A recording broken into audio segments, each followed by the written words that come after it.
So when it comes to మా and బంగారం, so basically మనం ఒక కథ అనుకున్న పోర్ట్రే చేసే ప్రొటాగనిస్ట్ ఎవరైతే ఉన్నారో దానివల్ల వెయిటేజ్ మారిపోతుంది. మనం తీసుకునే కొన్ని కాల్స్ అవ్వకపోవచ్చు. సో వాళ్ళ ఇమేజ్కి మ్యాచ్ చేస్తూ కొన్ని సీన్స్ రాసుకోవాల్సి వస్తుంది. సో ఈ మా ఇంటి బంగారంకి ఎలా జరిగిందంటే like when it comes to Samantha garu. I think we were very conscious of who she is and audience తను ఎట్లా చూస్తున్నారు అనేది we were hyper aware of it. So Samantha స్ట్రెంగ్స్కి ఆల్మోస్ట్ రాసిన కథ ఇది, అంటే it was tailored to her strengths. So right what you have to say? అంత మీరు చెప్పిందే. ఏంట్రా చెప్పాలి కదా.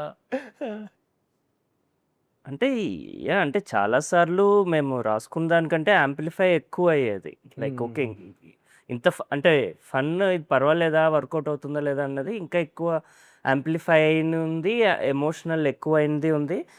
దాన్ని బట్టి ఒక ఒక 1 షెడ్యూల్ 2 షెడ్యూల్స్ అయిన తర్వాత వీఆర్ ఏబుల్ టు ఇమాజిన్ అనమాట. ఓకే, ఈ సీన్ ఇలా ఉండబోతుందని అర్థమైపోతుంది మాకు.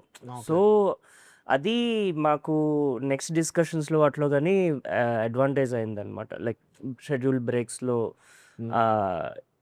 ఆలోచించినట్లయితే ఆ క్యారెక్టర్ ఇంకా క్లియర్ గా కనిపించింది. Clear గా వసంత్కి. కనిపించింది. When, like, you know, I remember first schedule అయ్యాక వాళ్ళు వచ్చి చూశారు. సో రైట్ తన పేరు స్వర్ణ సినిమాలో. సో నేను అన్నా నీకు స్వర్ణ ఇప్పుడు పూర్తిగా పూర్తిగా కనపడుతుంది అంటే now I can really see her. And Samantha timing కానీ, బాడీ లాంగ్వేజ్ కానీ, హ్యూమర్ చేసే విధానం కానీ అన్నీ వసంత్కి ఇంకా మీటర్ పట్టుకున్నాడు గట్టిగా ఆ తర్వాత.